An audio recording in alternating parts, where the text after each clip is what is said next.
Do you solemnly swear or affirm under penalty of perjury your testimony in this case will be the truth, the whole truth, and nothing but the truth? Yes, sir. And you may inquire. Good morning, sir. Could you please state your name and spell your last name for the record? My name is Geoffrey Desmoulin, and it's spelled D-E-S as in Sam, M-O-U-L-I-N. And sir, do you want me to call you Geoffrey or Doctor? Geoffrey is fine. Okay. Geoffrey, I appreciate you modifying your schedule so the ladies and gentlemen of the jury know it's about 6:30 your time, correct? Yes, sir. And where are you located in?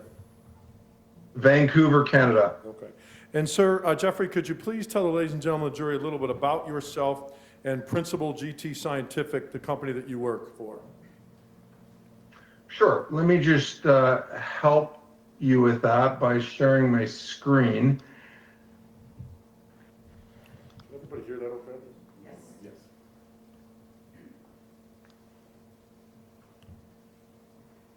Okay, so I'm the principal at GTD Scientific, and our core competency is biomechanical engineering applied to several areas of practice. And what areas of practice are those, sir? Primarily litigation support, research, and training. And Geoffrey, in order to do that, and what skills or education and work experience have you acquired in order to pontificate or give opinions on those types of issues? Right. Well, I have 2 degrees in kinesiology, which is the study of human movement, but it also covers the basics of human physiology and injury. And combining that with 2 degrees in engineering gives me the capability to apply engineering principles to understand how injuries occur in humans. And both of those... I was also the former... Go ahead. In both of those concepts, when you say 2 degrees, that's where you get the doctorate degrees, correct, as well? Correct. I have an undergraduate degree, 2 master's degree, and a doctorate in engineering. Okay. And I interrupted you, and I apologize in advance because I may do that a couple times, as this is a bit of an awkward thing. You can't actually see me, correct? I can hear you very well, and I can see just portion of you, but it's okay. We'll get through it. I'll be sure to leave lots of time in between the end of your question. And so, sir, you were talking about the deadliest warrior concept. Correct. And some people may know me as the former science and engineering host on Viacom's hit show Deadliest Warrior, where I was actually chosen from 1,500 different applicants to test weapons of warriors that actually existed throughout history but never met on the battlefield until that show.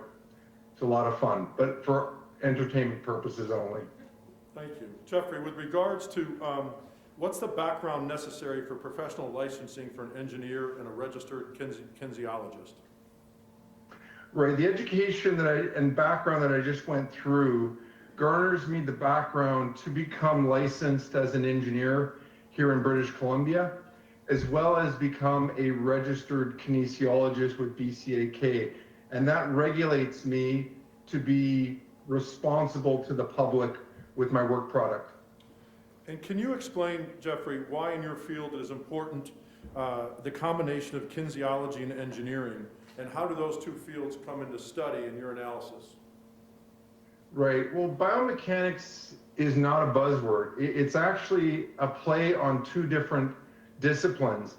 And it's important to have command of both of those disciplines. So bio meaning a biological system, and mechanics meaning the application of mechanical engineering concepts.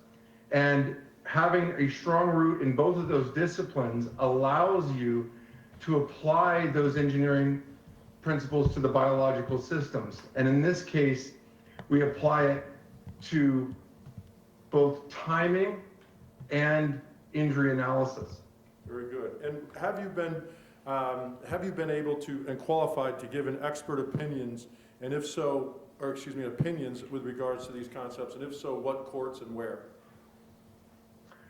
Yes, sir. Various courts across the United States, as well as the Supreme Courts of both British Columbia and Yukon, as well as the King's Court of Alberta, in the areas specifically biomechanical engineering, incident reconstruction, which includes shooting reconstruction, and of course, biomechanical testing.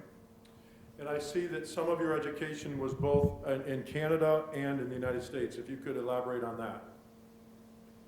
Correct. I have 3 degrees in Canada and 1 from Wayne State University, which is in the state of Michigan. You realize we're in Columbus, Ohio, right, Geoffrey? I do. I apologize. We got in contact with you, correct? Yes, sir. What did we ask you? We gave you some evidence from the prosecutor's file. What did we ask you to look at and determine if you could be helpful in this case?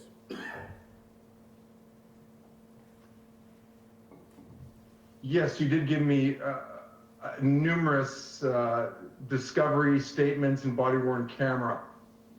And were you able to come to any conclusions based on your review of the discovery and the cameras and the body-worn cameras and the other videos in this situation? Yes, I was. What are those conclusions, and could you go over them just in generally with the jury? Sure. I'll read them verbatim, and they're on the screen now. And the first conclusion was Connor's ability to move out of the travel path of the vehicle. It would not have been possible for Officer Grubb to react quickly enough after sensing continuous forward movement of the Lexus driven by Miss Young to move out of the travel path of the vehicle before his lower body was contacted by its front bumper. You mentioned a term continuous there. What did you mean by continuous? Why is that important in your analysis? Well, there's no contention that there was an initial lurch of that vehicle and then it came to a stop. And so I'm talking about the second continuous movement as it accelerated away from its parking position. Okay. So that, we'll go over that in more detail for the ladies and gentlemen of the jury, but that was part of your analysis in that first conclusion, correct? Correct. And what about the second conclusion? If you could go over that with the ladies and gentlemen of the jury that you made. And the second conclusion was the risk to Connor of serious injury. So had the Lexus driven by Miss Young reached a speed of 20 miles per hour or higher while Officer Grubb was being carried on its front hood, he would have been at risk of serious injury, including the possibility of bone fractures and traumatic head injury. Okay, but what, you're not saying that the car was going 20 miles an hour. What if it was less, 16, 12, or something of that nature? Correct. I'm not saying that it was going. I'm just saying that that was as we'll see later on, it was a data point within the Lexus information that I garnered. And so it was conservative in that respect. But even at 10 miles per hour, which is approximately 4.4 meters per second, equivalent to a standing fall, may not cause skull fracture, which is easy to visualize, but in many cases would cause traumatic brain injury. And that doesn't even take into account if someone trips or falls backwards, the weight of that vehicle could cause other types of serious physical injuries, correct? If one was caught underneath it. Correct. You mentioned that you've taken a stand and given opinions in both state and federal courts in the United States as well as international courts. How many times do you believe you've done that with these concepts in this type of analysis? Well, it always involves biomechanics, and I'd say approximately a dozen times. Okay. Have you ever worked for the prosecution on an analysis and given an opinion based on your analysis? Yes, sir. Have you worked for defense attorneys as well? Yes, sir. Okay. So you've kind of seen it in both angles, correct? Correct. I assist to the best of my ability on the objective evidence available to me. And Geoffrey, how much experience do you have consulting on use of force cases involving law enforcement concepts with the biomechanics and kinesiology? Right now, the practice consists of approximately 80% use of force cases involving police officers, and that almost always involves bodily injury and or homicide of some sort. Have you testified against police officers or done studies or reports against police officers? Yes, sir. I've been hired by plaintiffs' attorneys as well. And so you've also been on the analysis on defending the concepts for police officers and use of force analysis with regards to these issues, correct? That's correct. Okay. Sir, do you have any patents or trademarks in your line of work? I do. Okay. Could you briefly tell the ladies and gentlemen of the jury about those? I have a patent for a spinal treatment device, specifically for its firmware. Without getting complicated, I'll leave it at that. Okay. And then, obviously, I trademarked my logo of my company. And sir, have you been published in peer-reviewed articles in journals of biomechanics? Yes, sir. Almost exclusively in the area of biomechanics, and of the peer-reviewed articles, there's over 50 now. Explain to the ladies and the jury, Geoffrey, what peer review means. A peer review is a process used by scientific journals where similarly qualified people will review your work and deem your work scientifically valid in a blind review to deem it acceptable for publication in that journal. Okay. And your conclusions today that we'll go into details about, they're based on a reasonable degree of scientific certainty in biomechanical fields, correct? Correct. And have you spoken at CLEs or seminars or conferences on biomechanics and kinesiology? Yes, I do regularly, and the largest one is the Daigle Use of Force Conference, where I do a keynote speech in front of about 1,000 law enforcement members. Okay.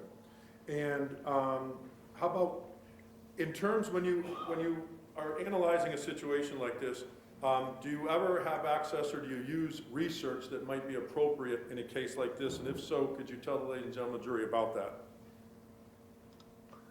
Yes. So this next slide categorizes some of the research out of the 50 that I mentioned that I think are specific to this file. And the first two are in the areas of modeling and police shooting reconstruction, which we'll cover in a minute, injury analysis, and I have other papers on injury analysis, but these ones specifically look at contusions and lacerations that are more specific to this file. And then the others are extracting biomechanics from video evidence, so various forms of photogrammetry. Okay. Now, I'm going to skip ahead a little bit, sir. When you are researching a situation, like what are you actually trying to identify, and what is your main goal, sir, in a case like this, with the information that you were provided? With the information I was provided is a key caveat, but with the information I was provided, I attempted to get the timing of the event so I could understand whether or not the officer would be able to get out of the way in time or not, and also look at a quantitative look at risk of injury. Okay, and those go to your conclusions. The timing of the event goes to conclusion number 1, and the risk of injury goes to conclusion number 2. That is correct. Okay, and do you have a methodology that you use, and if so, could you explain that to the ladies and gentlemen of the jury? I do, and this has been published in both magazine format and scientific literature format, and this is what you're viewing here in this image here, and it always starts with a Kickstarter and case material as provided by the client. Then we go on to define injuries, and in this case, my specific task was looking at the interaction between the vehicle and Officer Grubb, so the defined injuries was more specific to him. Then looking at defined dynamics, where I get a general overview of the information as provided without any analysis. So this is prior to analysis, but it gives you a general outline. And then we go into analysis and try to answer the questions that have been asked. And then we discuss that as it's consistent with independent data, and not just independent data within the case material, but also independent data within literature. And from that, then I have data-driven conclusions showing consistency with that independent data. Thank you, Geoffrey. And did you follow that methodology in this analysis? Yes, sir, I did. And did you prepare a report with your findings or opinions, so to speak? Yes, sir, I did. Okay. What materials did you use and mainly focus on in order to come up with your opinions?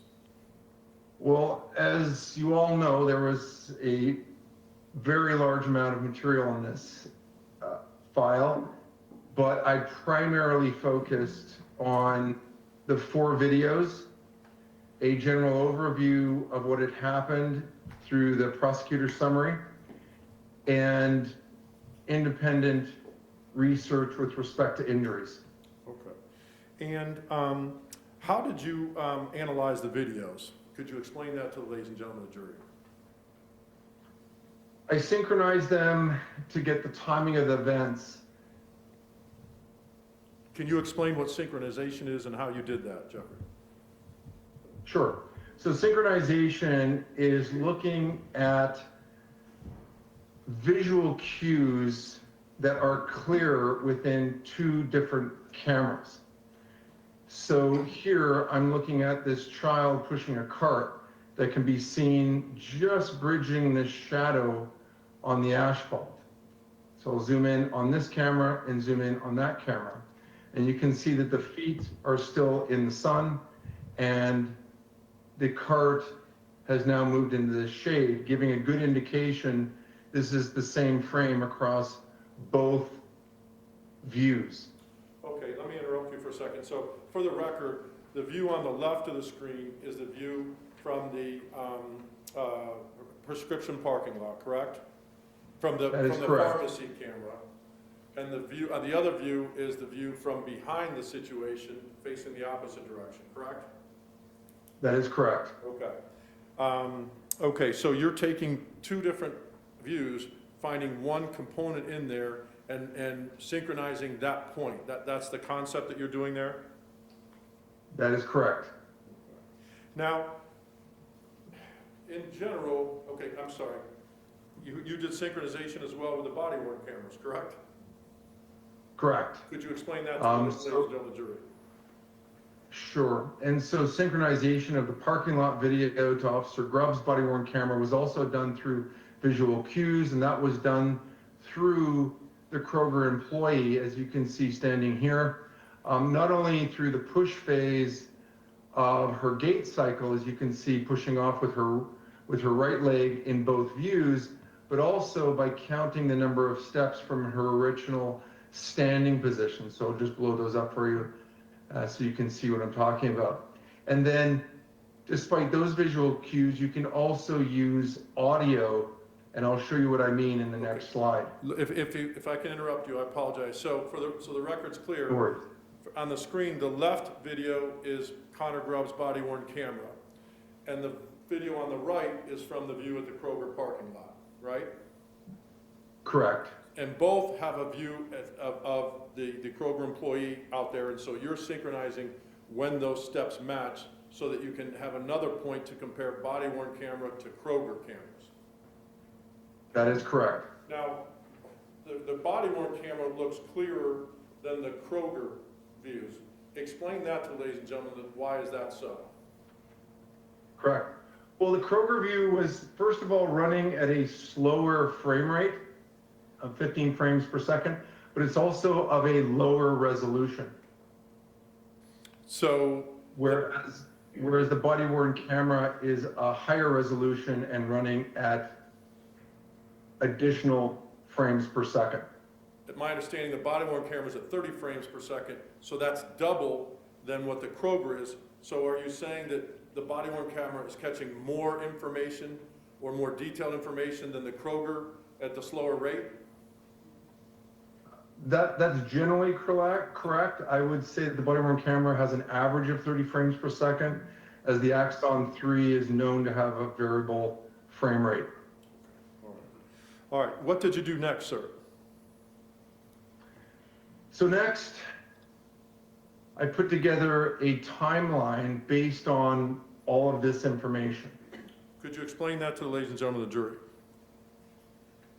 Sure. So what you're looking at here is key events that can be seen through these 4 videos and analyzed biomechanically through objective evidence up to the point of discharge. And so I start at the initial hand contact, which is approximately 2.5 seconds out. And what do you mean? The discharge. I apologize. What do you mean by hand contact, the initial hand contact? Is that Officer Grubb's hand on the hood? It is. Okay. I'm sorry, I'll stop there. And we'll see that. No problem. And we'll see that in more detail in just a moment. Then we have the vehicle starts moving continuously, and we can see that. And then there's an impact with Officer Grubb, and then a ongoing carry of Officer Grubb. And then there's this depression of the hood showing mechanical linkage between the officer and the hood of the vehicle, and then finally the discharge of his firearm. But this sync point here is also a good example of, this is actually a point at which Officer Moynihan was trying to break the driver's side window with his pocket knife and was unsuccessful, but gave a very clear, definitive audio spike that allowed me to sync up the audio timelines as well. So Geoffrey, you're also not just doing the 4 videos, body worn camera from Moynihan, Grubb, as well as the 2 Kroger videos, but you're also using the audio from the body worn camera between Grubb and Moynihan in order to come up with a sync point, both audio and visual. Correct. And what is that point? Is that the line in the graph there, the sync point? Correct, right here that I'm indicating with my cursor and is labeled sync point. Okay, all right. If you could continue, please. What did you do from there? Sure. So as you'll see here in the bottom left-hand corner, it's the same image as indicated in the timeline. And this is the frame in which I use to verify that hand contact. And this is Officer Moynihan's body-worn camera. This is the point of initial movement of the vehicle. And I've backed it up to 12.776 just for some context. And you'll see it lurch forward, okay? But this is the beginning of the continuous movement, okay? And I think everyone in the courtroom can see that that's occurring. Now, you mentioned the term 12.776. That's the frame count after that you started with regards to the analysis, correct? 12.776 is the frame that you're seeing. Okay. From the parking lot video. Okay. And I apologize. Continue, please, Geoffrey. It's okay, because the numbers are slightly different in the report, so I don't want to confuse anyone. So in this image, you're actually seeing the impact. And this is interesting because I want to spend some time here, and I'm just going to loop it. So we see the initial movement as we did before, but then have a look at Officer Grubb. I can tell you as a mechanical engineer that this is the classic movement of a linked mass system. Now, what do I mean by that? Well, think of his body as a series of joints with masses connected to them, okay?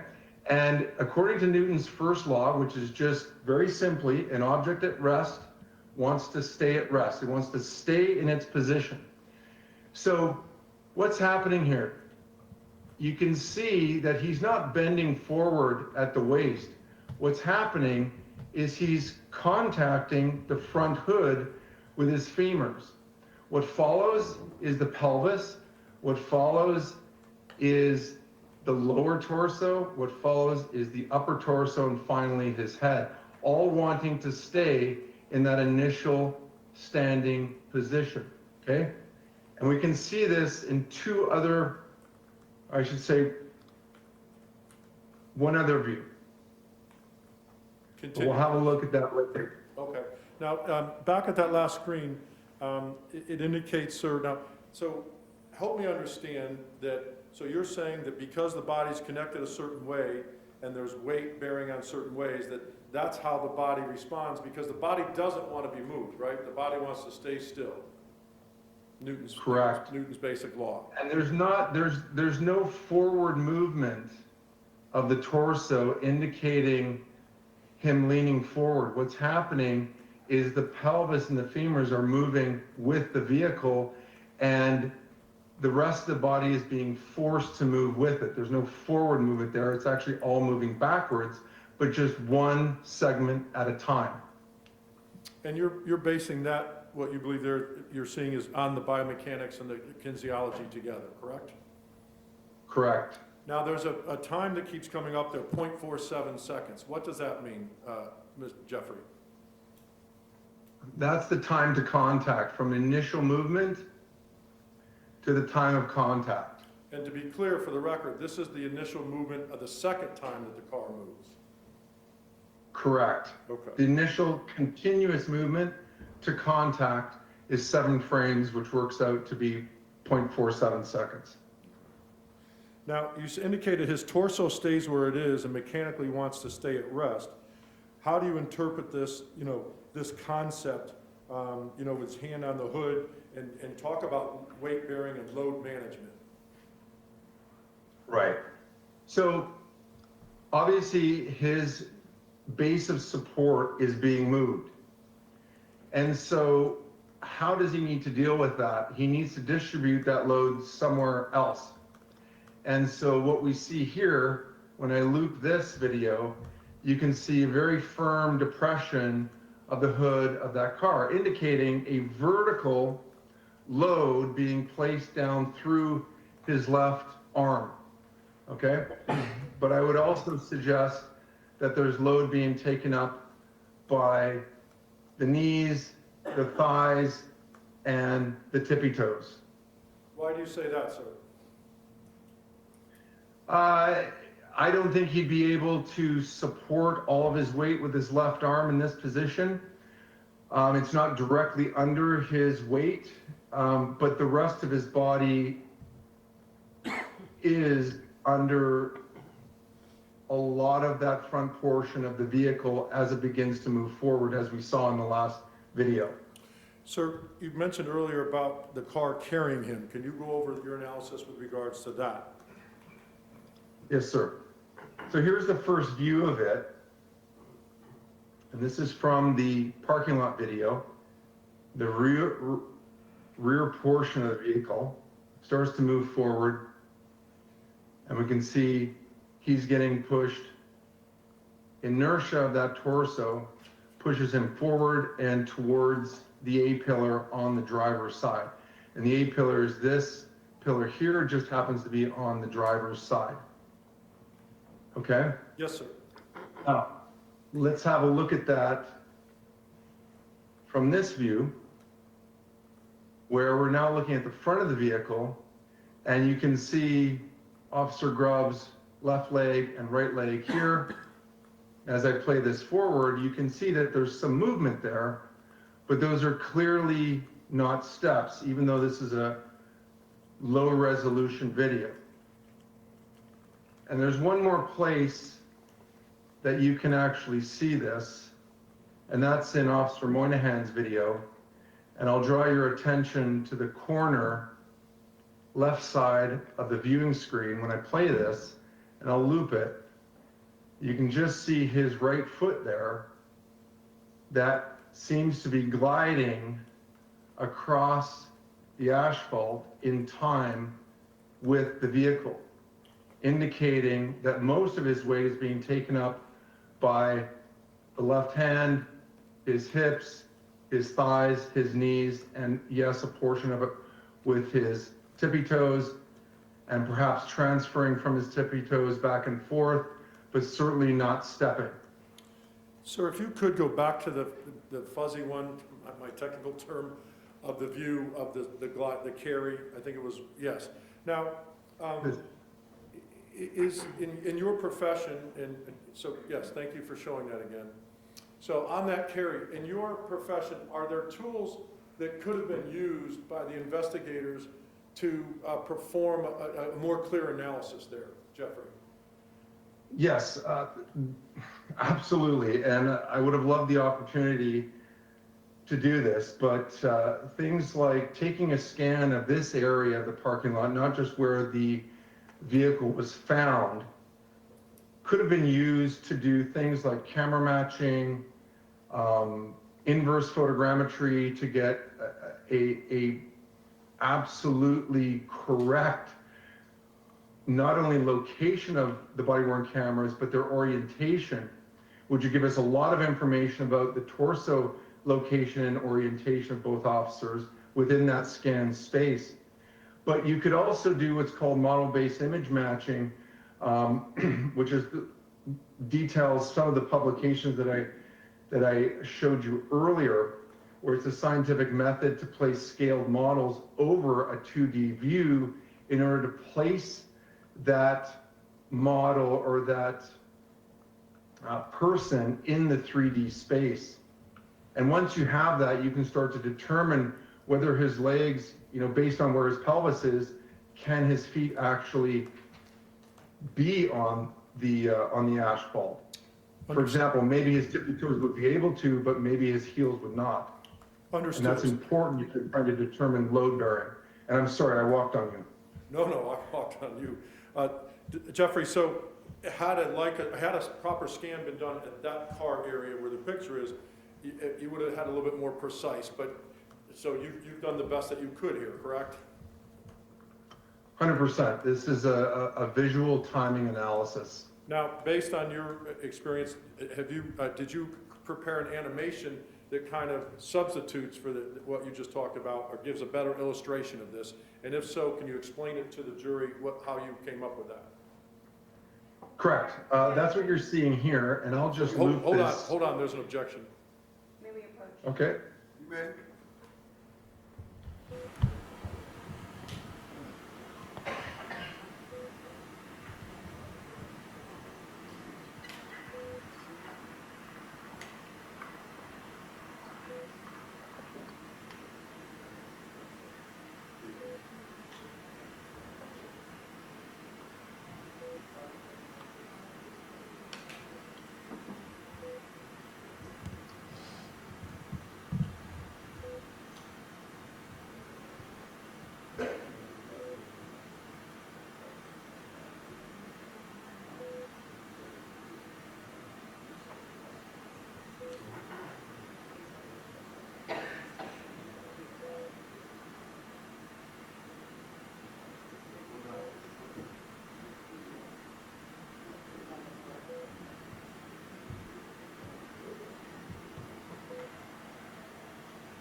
May I proceed, Your Honor?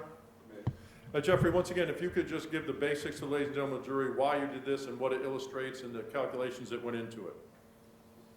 Sure. As I previously mentioned, I would have preferred to have the opportunity to use photograph. Mr. Desmoulin, for purposes of the jury, this is merely demonstrative. It will not be admitted into evidence. Okay. I'll explain, and that's what this is doing actually. This is trying to get the concept of the load-bearing concept that I was describing earlier. It just gives you a visual aid to that. So if I run this is not meant to be camera matching or model-based image matching, but I can tell you this is a model of the Lexus, and this is a scaled model of Officer Grubb, which is important for some respects because it shows you the contact between the front of the vehicle and his lower limbs. But this generally gives you, this left-hand side generally gives you the view from the parking lot video, and on this right-hand side gives you a general, sense of what I'm trying to convey of what's happening in the pharmacy walk-up video in front of the vehicle. Thank you, sir. If we'll go on to the next. It's my understanding, in your first conclusion, you're indicating he didn't have time to move out of the travel path of the vehicle, correct? No, sir. And you can see by this close-up, this is just another look at it, where the contact with his knees, and it's important to understand he's scaled here, and that is a model of the vehicle. It's just another look at it. You can see the depression of the hand that I'm trying to convey there. That there's movement, yes, there's toe touching, but there's no real weight bearing or stepping going on there. Okay. And sir, in regards to he didn't have time to move out, explain the concept of avoidance and how you came up with that aspect. Sure. So avoidance was taken from Patla et al. 1993. And this study is very interesting because what they measured was the weight captured by both feet, or I should say by one foot, standing still. And as you can see, and as you would expect, when they're standing still, 50% of their body weight is located on one of their feet. And then after giving a visual cue, Your Honor, objection. This also was not provided to the state in the report.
May I proceed, Your Honor? You may. Geoffrey, we're going to go on this, and if you can, narrow it down to why mathematical in this study comes into play as to why Connor Grubb didn't have time to get out of the way of the Lexus. using the math as well as the size of the Lexus and the time frame he had to respond of 0.47 seconds. Explain that to ladies and gentlemen of the jury. Sure. Pala et al. 1993 is actually cited on page 31 of my report. This is a figure. This is figure 2 from that publication that's cited there, and using this information, it gives you not only the reaction time of someone who is young, but it also gives you the time for their ability to transfer the weight and actually lift their foot to take a step. So And that's what this reaction time plus weight transfer time is, only the ability to lift up a foot. Okay, and so the times that we're actually looking at are on this side, which is figure 3 of that same paper that I'm citing on page 31 of my report. And obviously you wouldn't want to, take a front step if a car was coming at you, or take a back step. So I used the numbers from the side step, and I used the youth subjects because they are quicker. And so if I add the reaction time, which is roughly 200 milliseconds, and I add the time to transfer the weight and lift the foot, it's about 330 milliseconds. Adding those two together gives me 530 milliseconds. And we saw earlier that from the start of continuous movement of the vehicle to impact was 0.47 seconds. So in other words, there was no time for Connor to get out of the way in that position. So what you're saying is, based on the studies and the math that you've done, a younger person would be able to take some type of step, either sideways or the other way, in 0.53 seconds. That's what those two charts add up to, correct? Correct. Okay. Now, so because 0.47 is less than 0.53, don't go back, sir. Don't go to that one. We'll have another objection. So because of that, sir, 0.53 is greater than 0.47, but 0.53 is to take one step, correct? Correct. In And you your needed 2 steps Right. to get out of the way. Why do you need 2 steps in this situation to get out of the way? That leads me to the next slide. We're not going to go through that slide because there'll be an objection, but go. May we proceed, Your Honor? Go ahead, Geoffrey. Okay. We have So what you're seeing here is the model that I created. The Lexus. Do you want to take the slide off? Take the slide. Yeah, take the slide off just so we can get. I'll just go back to this one. How wide is the Lexus? Half of it is 91 centimeters, I believe. So from the center of the car, the hood, to the end of the right side is 91 centimeters, correct? Approximately. Okay. So in order to clear 91 centimeters, how many steps would Connor Grubb had to take to avoid the car? He would have had to take 2 steps because, according to Lee et al., and using his height, his weight, and his age, his step length would have only been 73 centimeters. For 2 steps. Thus requiring 2 steps to bridge the 91 centimeter deficit. How about, Geoffrey, if the car was turning kind of to the right or wasn't coming directly at it? Would that affect change your opinion on avoidance? It would be minimal because of the closeness between him and the vehicle. It would be a marginal difference. Okay. Thank you, sir. I want to go, did you have the opportunity to move forward to review some of the pictures and injuries or abrasions that Connor Grubb received? Yes, sir. Could you go over those with the ladies and gentlemen of the jury? And what significance what significance they are to you, and how you used engineering or biomechanical issues to analyze those? Right. So now we get into injury biomechanics, and what Connor is showing you here is some abrasions and scrapes on his, shin and knee area.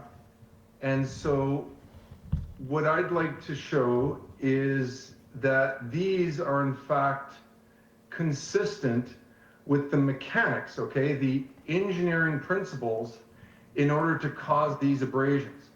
Okay, so when you're talking about abrasions, the location is self-evident.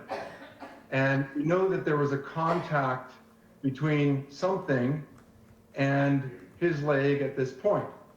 And I showed you earlier that this scaled model and the scaled model of the officer and the scaled model of the Lexus shows there'd be contact between the lower limbs.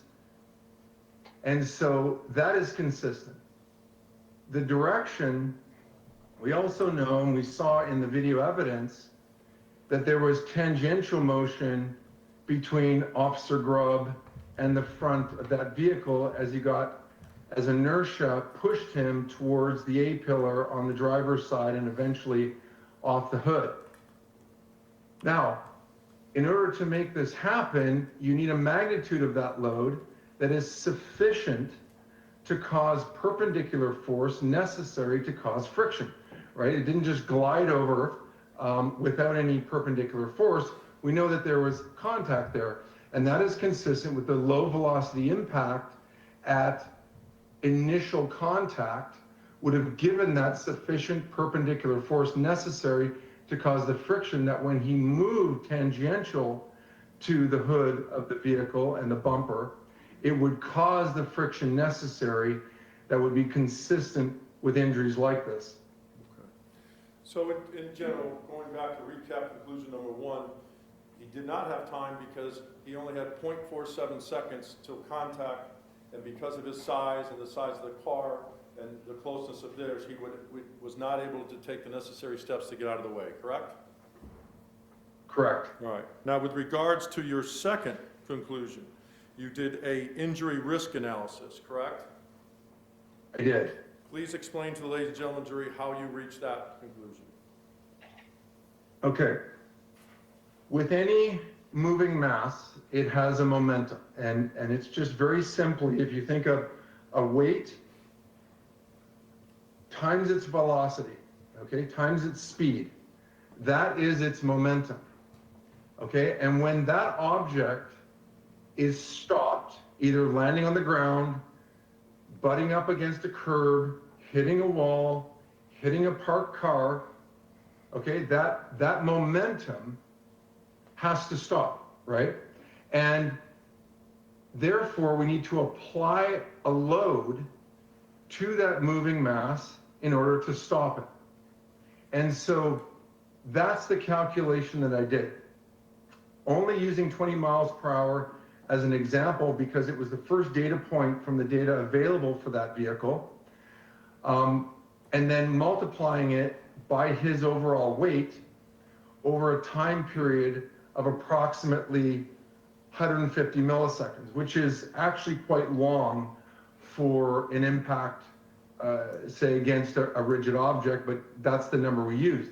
And the average of that load turns out to be 5,813 newtons. Now, don't get caught up too much with the units. That's just over 1,000 pounds, but that's average. On an impact like this, the force profile is shaped like a pyramid. And so the average of that pyramid, or I should say the peak of that pyramid, is typically twice the average, okay? And so that's what you're seeing here, the potential. We don't know how he would have landed, we don't know what he would have impacted, but the potential to have over 9,000 newtons of peak load was present at that speed, okay? And this is not just falling from the hood of the car. I think you don't need to be a mechanical engineer to understand that when you're thrown from a vehicle or the car, it's a combination of falling from the hood of the vehicle as well as the speed you've been thrown at, which is equivalent to the speed of the vehicle at the time you leave it. Okay, and that's what this potential load is looking at. And now I compare that, I can go to literature, biomechanical literature, that looks at loads necessary to cause specific injuries. And in this slide, you'll see I look at skull fracture, back of the skull, okay, is certainly possible for that to happen. Front of the skull, possible for that to happen. And it's also important to understand that with these injuries especially carries a high risk of morbidity. But also note just how much higher the potential load is to, say, a femur fracture. And if we were to get a bilateral femur fracture, that's considered a serious injury. Okay? And so, go ahead. No, so what you're saying there is this, you did a risk analysis of a potential risk based on the math and based on the car, because the car, it's my understanding, that car can go from 0 to 20 miles per hour in 1.8 seconds. Am I correct on that?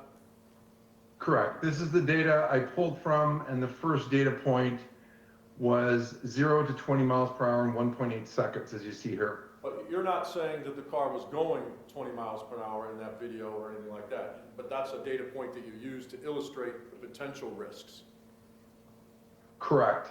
But it's also important to know, as we discussed earlier, that even at 10 miles per hour, which would be roughly 4.4 meters per second, that, while the potential of injury there might fall below some of those skull fracture numbers, the potential for serious traumatic brain injury would still be present. And again, you realize in this case that there was no serious physical injury. You're just giving the ladies and gentlemen jury an assessment of the risk based in this situation that could have happened. That is correct. Okay. And sir, I want to change a little bit. You've had the opportunity to review Mr. Bauer's reports, correct? Briefly, yes. And there's a situation where you're talking about certain frame numbers, and Mr. Bauer's talking about the same concept of different frame numbers. Can you explain that to the ladies and gentlemen jury, why that's not uncommon in these types of analysis? Right. When you interrogate a file, You said interrogate. there is interrogate, correct.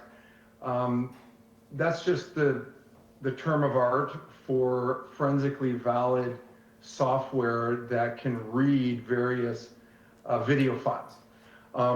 From there, it will provide you the number of frames, and you can look at it either through the metadata, or you can output the images, and it will assign a frame number to those images. And but obviously, with video files that are 15 minutes long and running at 15 frames per second, you get a lot of images. And so the interrogator, or the person using the software, will kind of select a segment, if you will, and pull it out. And so there's I suppose, a susceptibility to make errors in that case, or in the sense that frame numbers might be off by a few, but the sequence, I think, is the same, and I don't think we're getting any pushback on either side from what actually happened and the time frame between major events of what happened, although frame numbers can sometimes be slightly different. Thank you. Geoffrey, could you go back to visual slide number 11 that you put up before with regards to the synchronization of the 4 cameras and the sounds? This one, oh, sorry. No, the next one, I'm sorry. From here? After that. Yes, that one. So in that chart, sir, again, to go over that for the ladies and gentlemen of the jury, the 2.5 seconds where the initial hand is furthest to the left in green, that's from the time he placed his hand down until the shot occurred, correct? Correct. Now, go two over to the yellow with the car. That 1.6 seconds, that's the time that from the continuous movement, right, until the shot. This one here? No, the next one over. Body impact. I'm sorry. Yeah, yeah, exactly. That's from the time he was impacted to the time of the discharge, approximately. So that would be 1.6 seconds to decide whether or not to discharge. Correct. I think he waited as long as he could. All right. And sir, both of your conclusions were based on a reasonable degree of biometrical certainty, scientific certainty, as well as kinesiology, correct? Yes, sir. May I have a moment, Your Honor? Geoffrey, that's all the questions I have for you. The government's going to have some questions for you now. Thank you. You're welcome.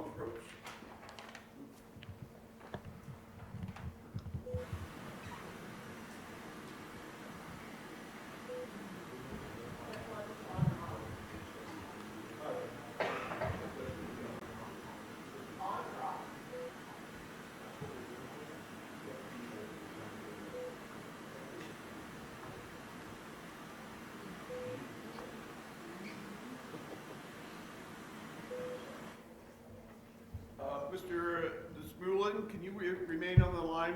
We need to take a 15-minute jury break. Of course. Okay. You can bring down the screen. Ladies and Yeah, just put gentlemen. your name up again, Geoffrey, and then mute it. Yeah, just put your name up. Take down the chart, put your name up, and then we'll mute it. All right, ladies and gentlemen, we're going to You can see my name now, correct? No, we still see the chart. There you go. Okay.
Desmoulin, you're still under oath.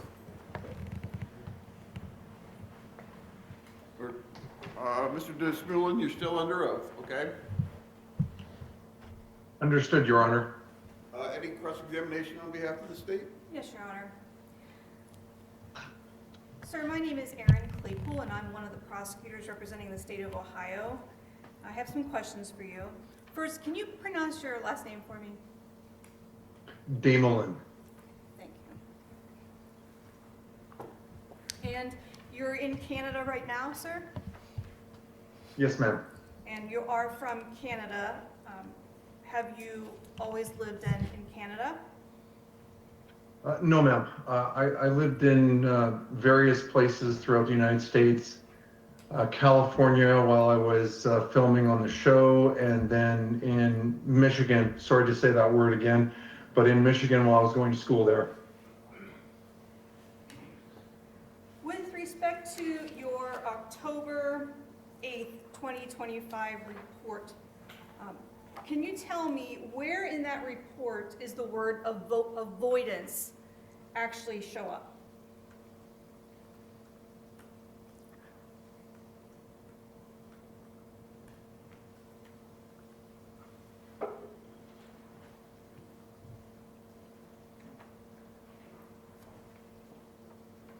It's actually in a news article in my CV that's attached to that. But as far as the report itself, avoidance does not appear. And so in your report that was provided to the defense, who provided them to us, would you agree you did not have any information in the body of a report about this concept called avoidance, which you testified to today? No, if you look at page 31 of my report, looking at analysis, it looks like it's the third sentence down, and I quote, "A study investigating the time required to lift one leg in response to a visual stimulus found that the average time for young adults was approximately 0.53 seconds for a sidestepping." My question was, So- when did you put the word avoidance in your report? It was a good way to encapsulate that concept when I was making the presentation for direct. And when did you make the slides that you had with this simulation? When were those created? That would have been most of it yesterday or the day before. It was very, very soon. So they were not part of your report that was turned over to the defense on October 8th, 2025. Not on October 8th, no. Let me go back to your background, sir. In your background, I don't see anywhere that you've listed that part of your experience is in crash data retrieval. Would you agree with that? If you're talking about black boxes from like event data recorders from vehicles, I would say that's correct. And would that also include then electronic data retrieval? You don't list any experience in that in your report? I typically don't do that. That's done way before we get involved in any files. Okay, so you're not certified in crash data retrieval, are you? No, ma'am. And you talked about data from the car that was kind of vague. What were you referring to? I looked up the VIN and found some acceleration data involving that make and model of vehicle. So you're not referring to any information from that exact Lexus. You're just looking at something on the internet? It's specific that make and model, but not that particular vehicle. That's correct. I just wanted to make that clear. Also, in your background, you talk about having experience in incident reconstruction, which includes shooting reconstruction. But would you agree that there's nothing listed in your background as to experience in automotive or crash reconstruction? Oh no, we do a lot of crash reconstruction actually. And there's publications in my CV that attest to that. But you didn't list that as one of the areas specific to this matter on page 5 and 6 of your report, did you? I believe I did, actually. Let me take a look.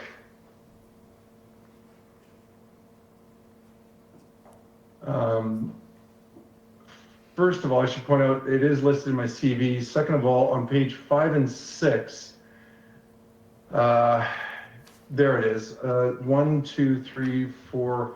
The 5th publication down on page 5 says combining virtual crash and MADIMO to reconstruct motor vehicle collision dynamics and assess injury risk to occupants, and that was published in the International Journal of Crashworthiness. In the area on page 5 where you list additional expertise specific to this matter and you include specific topics, are the words accident or crash reconstruction listed?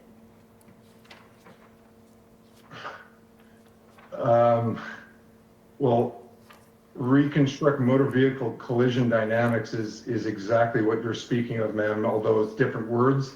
And it was published in the Journal of Crashworthiness, so I think that qualifies.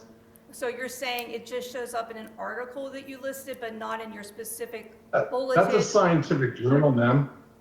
I'm asking Not an you- article, it's not a press release, it's not a magazine, it's. Do not speak over. Sorry, sir. I'm asking you, in the specific bulleted list of experience that you thought applied to this case, you did not list crash or accident reconstruction, did you? Again, same answer. It would be covered by that scientific publication. It's not a press article. It's not a magazine article. This was peer reviewed by other crashworthiness people, deemed valid and useful to the public who perform vehicle collision dynamics. Okay, so you're saying listing the article covered the topic you chose not to put in the bulleted points of your experience, specific to this matter on page 5. Can you repeat the question?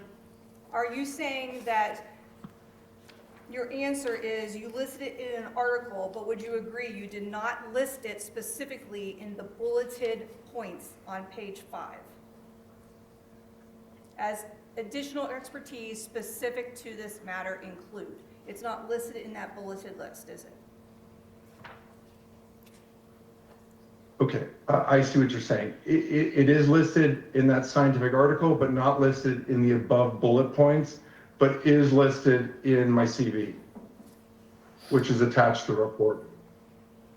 Now, you mentioned in your report, and you talked about it today, about relying upon a prosecutor's summary as one of the bits of evidence that you were provided with, evidence or discovery. I just want to be clear, that prosecutor's summary, that is actually a report written by a BCI investigator. Would you agree? I believe it was, yes. That's not some report that anybody sitting here at the table provided to you. I just want to make that clear. Would you agree with that? Oh, I see what you're saying. Yeah, no, I agree. That was case materials that I received from either Mark or Caitlin.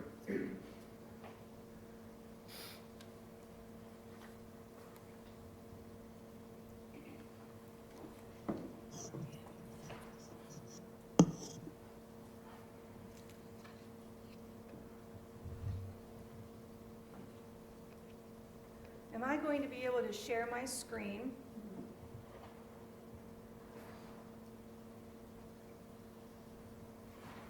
I am.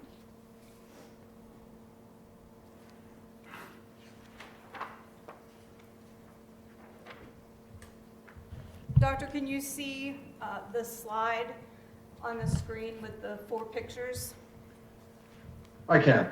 And I believe that this is the same as what you provided on page 23 of your report. I've just added State's Exhibit stickers to each of the 4 photos. So can you see that that's been added to the photo you used in your report? Correct, I see that. Now, when you talked about the injuries sustained to Officer Grubb, would you agree that that is under the section Define Injuries, number 6 on page 23 of your report?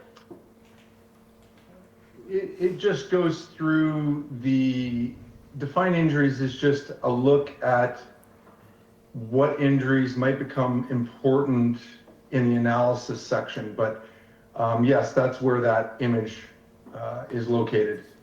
And with respect to your report, you actually just wrote, "It is possible that Officer Grubb sustained the scratches as the Lexus turned right and his body slid to the right of the vehicle, causing his legs to scrape against the front of the vehicle."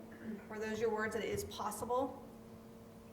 That's true. It's consistent with the engineering evidence available to me, but there's other ways he could have received those injuries. And Correct. that would include falling to his knees on a sidewalk or pavement, wouldn't it? Also possible. And did you see that when you reviewed both the body-worn camera videos of Sergeant Moynihan as well as Officer Grubb? Did you see him fall to his knees? I saw him kneeling several times. Okay, so he was kneeling. Did you also see where Officer Grubb went to the ground and had to push himself back up with his hands on his own body-worn camera? I did see his hands in the glass, yes.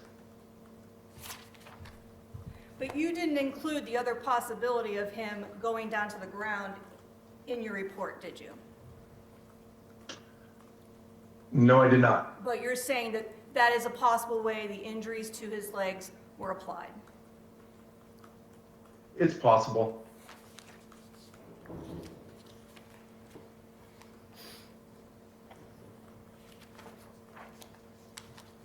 Now, continuing on with the pictures that are before the jury and you, in your report, do you specify what area of the leg these injuries are applied to?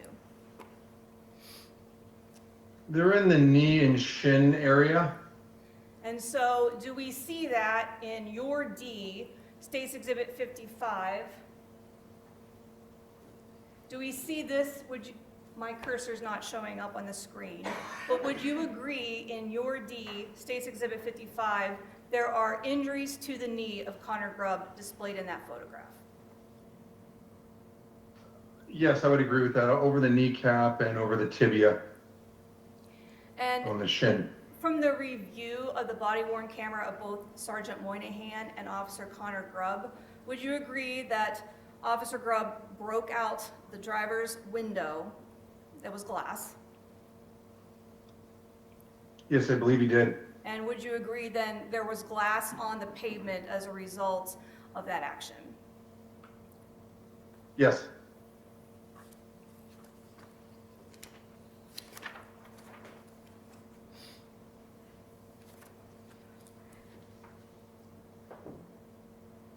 Doctor, in your report, you mention the video that you used to make your figures. Would you agree that you generally call it the Kroger parking lot surveillance, but within the report, in the figures, you didn't distinguish between the RX walk-up versus the parking lot video? I'm pretty sure I did. Okay, so in the figures Now themselves. you can see, can I just answer your question fully? On page 24 in Defined Dynamics, first sentence, video from Kroger surveillance cameras of the parking lot and of the pharmacy, and I quote, both of those videos captured the incident. So I have delineated them. But then when you refer to the figures, you just use Kroger parking lot surveillance, is that correct? Like, for example, on page 26, figure 5, those pictures are actually from the RX walk-up. Would you agree? Correct. I would assume that someone viewing that figure would understand it's the RX walk-up if they understood it was from the front of the vehicle. And since you referenced the page 24, you said that when you analyze the video and you synchronize the video, would that require a software package to accomplish that?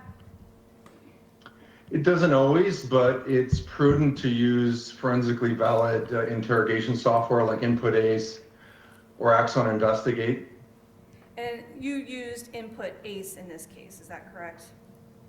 Yes, ma'am. Wouldn't you agree that the current version of that software is actually the Axon Investigate? They've purchased that software, yes. That was back in 2021 they purchased it? I don't recall the year. Okay, so Axon then put out a new video software package in 2022. Did you use that in your synchronization in this case? No, ma'am.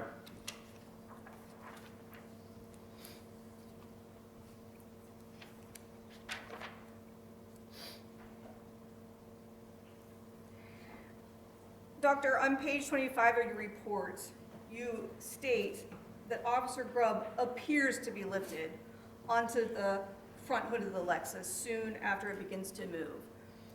Would you agree that that wording is subjective?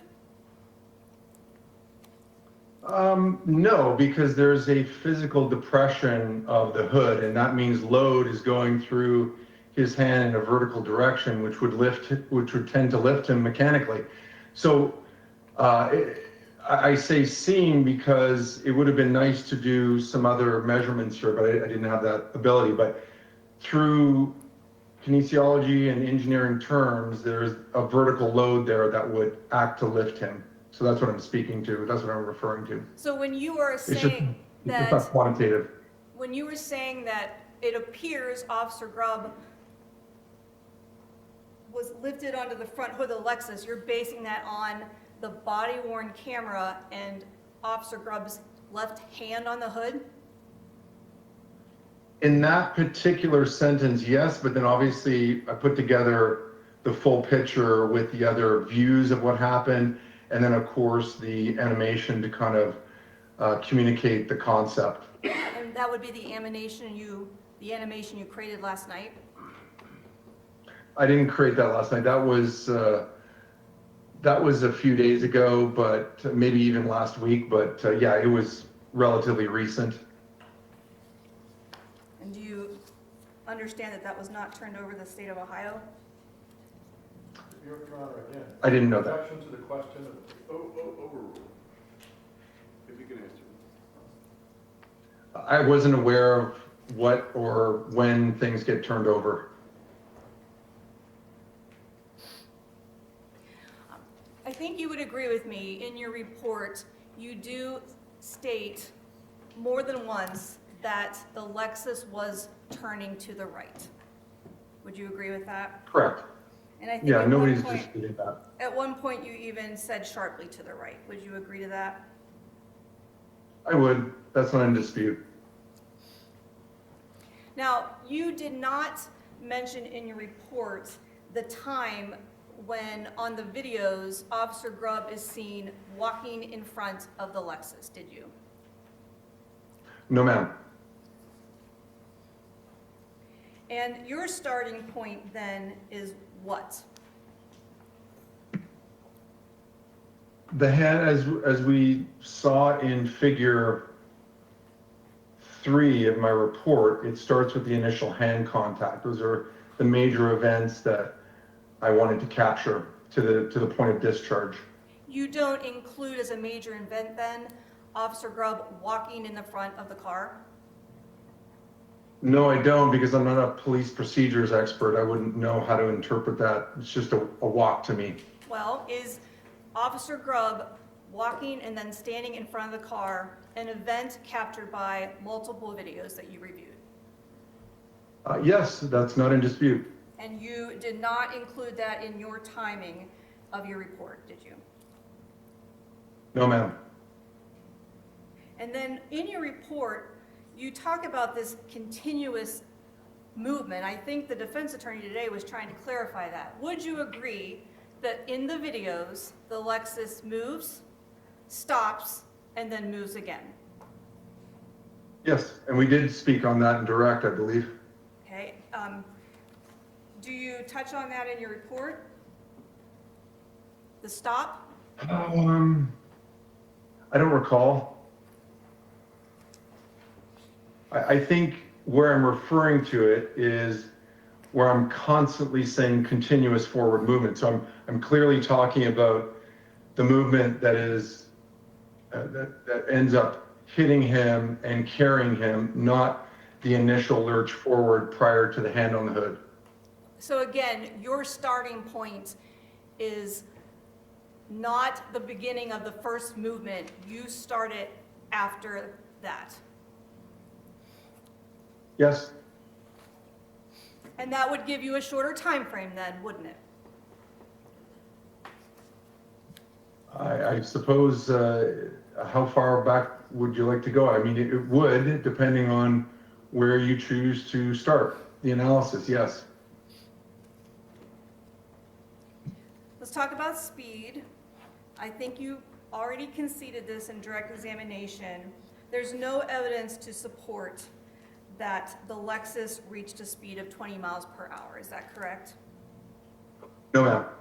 And would you agree that from the original position of the Lexus in the parking spot to where it came to rest against the wall of the Kroger, that car could not have reached 20 miles an hour during that distance, could it? No, that it very much could have. As I showed, the data that I showed you, it can go from 0 to 20 miles per hour in 1.8 seconds. And it starts moving 2 seconds prior to discharge. So there was time for it to continue because he was still on the hood at the time of discharge. You're saying So he's yes, it could. on the hood. Which video shows him on the hood?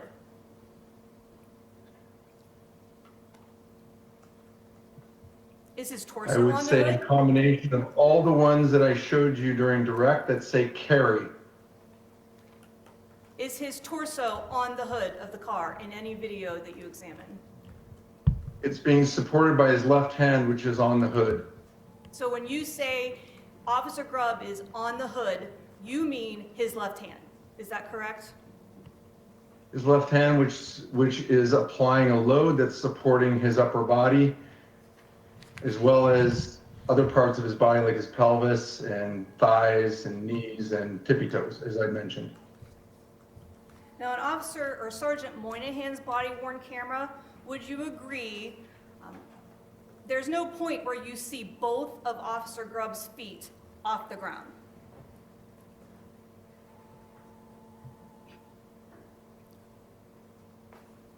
I think the resolution of the pharmacy walk-up video is just too poor to see that, which is why a scan and mall-based image matching of what we do see in the bodywork cameras and in the parking lot camera could detail a lot. Right, I don't know what it would question- show, but I think sorry. it could resolve that. My question was Are you gonna about... walk over me? Yes, I was talking over you because my question... Your Honor, can you finish this question, Your Honor? Just ask another question and don't talk over a witness. Okay, Your Honor.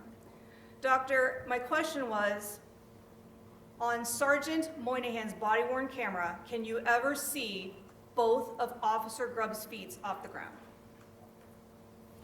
Well, no, because you can only see his right foot at one point. And you're saying then, even in the RX walk-up video, are you saying that's the video that shows both of Officer Grubb's feet off the ground? You're mischaracterizing my testimony. I never said that. Okay, so I'm asking you, can you see on the RX walk-up video both of Officer Grubb's feet off the ground at the same time? And I was explaining to you before you interrupted me before that no, the resolution of that image is so low that you can't see that. You can see some movement of his legs. You see the tippy toes in one hand, and I think this file would have benefited from a scan in that region, model-based image matching, which wasn't done. And like I say, I don't know what that would resolve, but I think it would have been useful.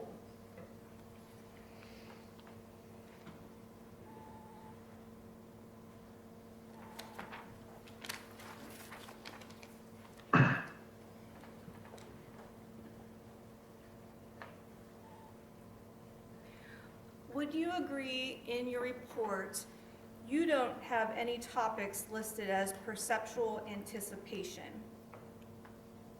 I don't know what that is. Okay. And that is, Inside somebody's head, it's not observable. so you have no training in human performance then, is that correct? Human factors, yes. The perceptual anticipation, no. And I would say it's not observable. If it's not observable, it's not something that I pay attention to.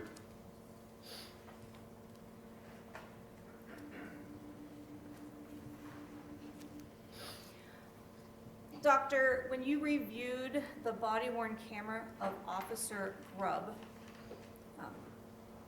would you agree that Takaya Young is visible in the body-worn camera when Officer Grubb is in front of the car? Yes, I believe they both saw each other, yes. And would you agree that, is one of the items that you were provided with, would that have been Officer Grubb's typed statement? His what? Typed statement. Thank you.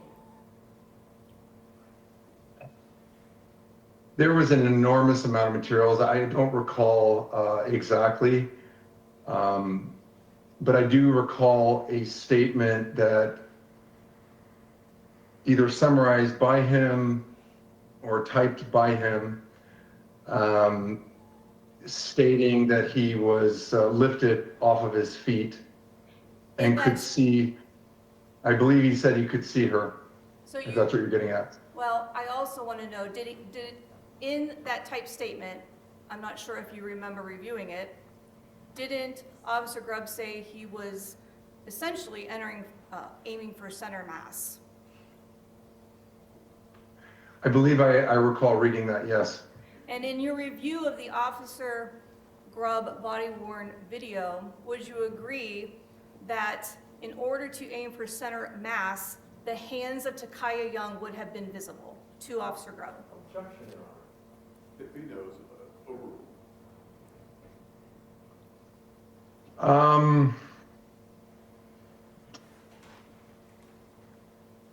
Well, let me ask you this to be more fair. Sure. In the video of Officer Grubb, did you see Takaya Young's hands on the steering wheel? I recall seeing one of them. I believe it was the left hand. Would you also agree that a hand or hands on the steering wheel would have been in the same view as the center mass of Takaya Young?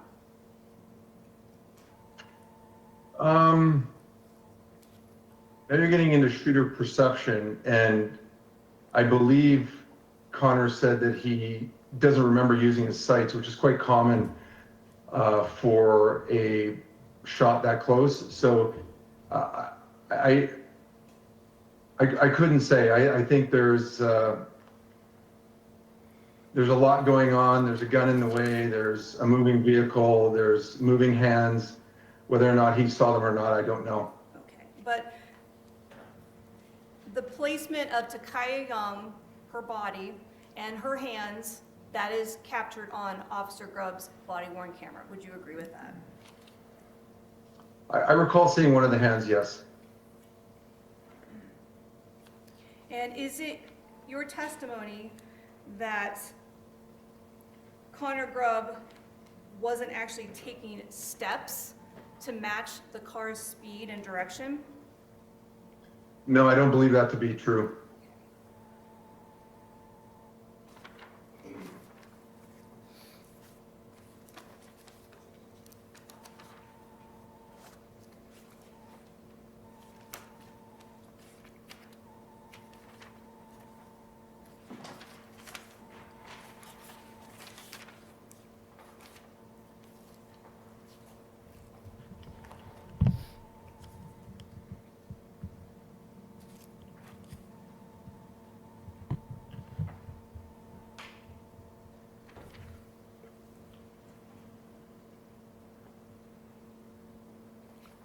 I have no further questions, Your Honor. Any redirect? May I proceed, Your Honor? With the court's permission, I'm going to go from the elbow.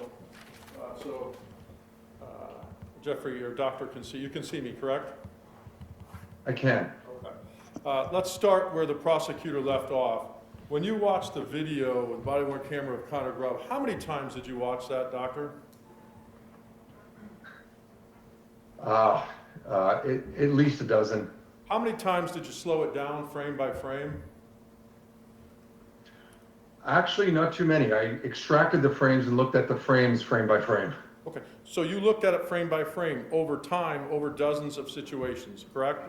Reviewing it, right? In the analysis, correct. And you were able to observe things based on those dozens of times looking at it. Connor didn't have that opportunity to look at it a dozen times, did he? No, sir. Connor didn't have the opportunity to go frame by frame, did he? No, sir. And you have no idea what Connor saw in that situation other than the report he wrote, correct? Correct. And in fact, you don't even interpret what someone's potential intent might be because that's not, you can't observe someone's intent, correct?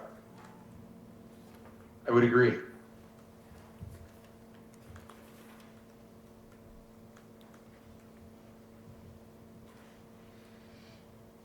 want to set that up? You want to set that up to feed him? Ms. Stevens is going to set something up. I'll ask some other questions, okay?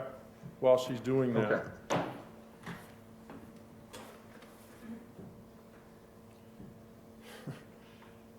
Doctor, does it change your opinion that you used a 2021 technology versus 2022 technology in any way, shape, or form of what you observed based on your expertise and your two conclusions? No, sir. I have taken many courses using Input ACE. It was a forensically valid tool back then, and so it's a forensically valid tool now. It just happens to have some updated features, I would presume. Doctor, in terms of why was it so important for you to start your analysis with continuous movement? Explain to the ladies and gentlemen of the jury again what that means and why you chose that aspect. Because that would have been the point at which contact occurred. It's conceivable that if someone lurches a car forward and then stops it, that they're going to remain stopped if there's a human in front. Thank you. Let's do a little wordplay now. It seems like there's wordplay here, okay? Okay. Conclusion number one was you indicated that he didn't have time to get out of the way.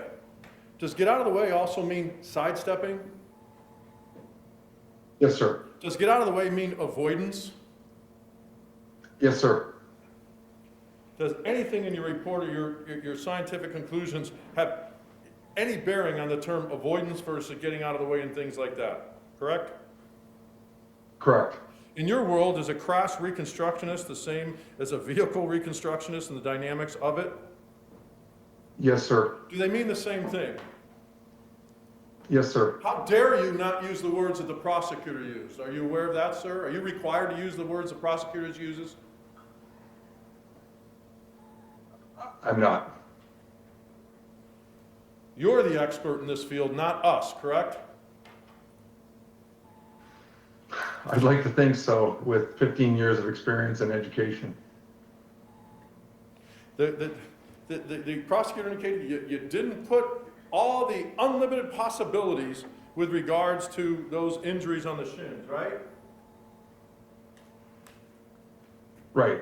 It was consistent with what I was analyzing, and I did use the word possible. If you take it in a vacuum and you say, hey, how can these be caused in and of itself, there could be possibilities of different things, correct? Of course. If you add to it the video of him being hit by the car that's on there, as well as his statement that he got hit by the car, do you use your common sense to say, yeah, that's what happened, right? It's consistent with that information, yes. And consistency in your analysis and engineering and your expertise is corroboration, correct? It is. Cooperation and consistency is not a coincidence, correct, doctor?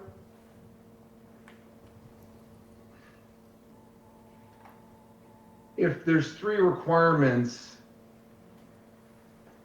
to create an injury, and we have multiple videos that confirm that contact, it's a scenario that you can't deny. Hypothetically, there's a picture of Sergeant Moynihan in this case with blood on his leg. Okay, you with me? Yes, sir. There's a picture of Connor Grubb in this case with blood on his leg. Neither of those legs, and the fabric is torn on the legs, okay?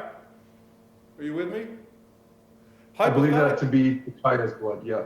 Hypothetically, Connor Grubb tells people, I got hit in the shin area, right? Hypothetically, they both were kneeling on the glass doing life-saving measures, both Sergeant Moynihan and Connor Grubb. You with me? I am. Sergeant Moynihan, hypothetically, was doing life-saving measures 3 or 4 times as long as Connor Grubb in the exact same area with the glass. Are you with me? I am. Lo and behold, Sergeant Moynihan has no injuries in his shins. Does that shock you? It's not surprising. Those pants are thick. Correct, but Connor Grubb would have them, but Moynihan didn't. The difference in the hypothetical is one got struck by a car, one didn't, right? Correct.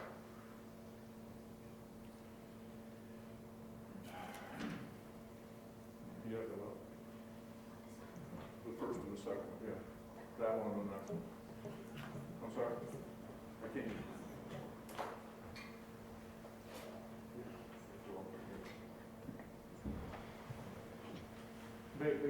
We're going to share something with you, Doctor. Can you switch it to her computer? All right. The prosecutor asked you about Sergeant Moynihan's body-worn camera, right? That view's to the side, correct? The views to the side? I mean, the body-worn camera is facing a certain way, right? Okay, sure. And I think you said on cross-examination that it wasn't the best view of his feet. On those feet there, do you see some feet in the air, or one definitely in the air? Yeah, she asked me if both feet were in the air at any time through this view, and I didn't recall it, but again, one foot is clearly in the air, the other foot is on the ground, but on the tippy toes, as I discussed. Let's take a look at that same foot. What's that? Where's that foot now, Doctor? Tippy toes. How about the next one, Doctor?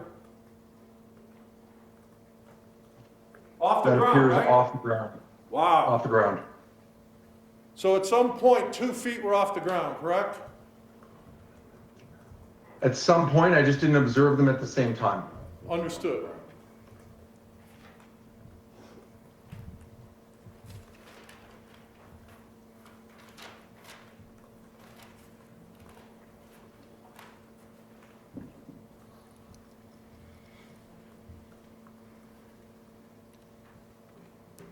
Now, you don't comment on the time that the person walked in front of the vehicle and stood there because it doesn't enter into your analysis, correct? It's not biomechanically meaningful for what I was asked to determine. And again, for the ladies and gentlemen of the jury, would you go over both of your conclusions based on your experience, what you were asked to do, your educational background, and your expertise? Sure. The first one is about timing and the ability to move out of the travel path of the vehicle. So I'm just going to read verbatim here. And again, please don't use the word avoidance, okay? Please don't use the word avoidance. Objection, Your Honor. That's the question. Go ahead. It would not have been possible. It would not have been possible for Officer Grubb to react quickly enough after sensing continuous forward movement of the Lexus driven by Miss Young to move out of the travel path of the vehicle before his lower body was contacted by its front bumper. So from prior to the bumper contacting him, there was 0.47 seconds, correct? Correct. And the study showed that a young person can take a step in 0.53 seconds, correct? Correct. A single step. And half the width of the Lexus was 91, correct? Correct. And so in order to get past 91, you got to take at least 2 different steps based on his side and weight, correct? Correct, which was 73 centimeters. So it's not that complicated, right? There wasn't enough time based on the studies and math and the videos for him to get out of the way, correct? Correct. And your second opinion, sir? Is about injury risk analysis, and I quote, had the Lexus driven by Miss Takaya Young reached a speed of 20 miles per hour or higher while Officer Grubb was being carried on its front hood, he would have been at risk of serious injury, including the possibility of bone fractures and traumatic head injury. And again, that's a general statement, and you started with 20 miles per hour because that make and model can go from 0 to 20 in 1.8 seconds, right? Correct. 1.8 seconds fits into all of these equations, correct? And your time frame that you created, right? It does. It was possible for that to occur. But you're not telling me, ladies and gentlemen of the jury, that based on any data from the car, anything, that it was going 20 miles an hour, correct? Correct. Even at half of it, or 6 or 8 miles an hour, based on the expertise that you have, there was a possible risk of a serious physical injury, right? Correct. Real simple. Yes, being hit by a car that's moving, regardless of the speed, there was a possible risk of serious physical injury, correct? It's obvious, yes. Doctor, I appreciate your time, and I thank you for being early for this and accommodating both of our schedules. Thank you so much. Any questions? Thank you for taking me out of order. Have a good day. Hold on, There may be more questions. Oh, I have no further questions. All right, now you can go. Thank you. thank you.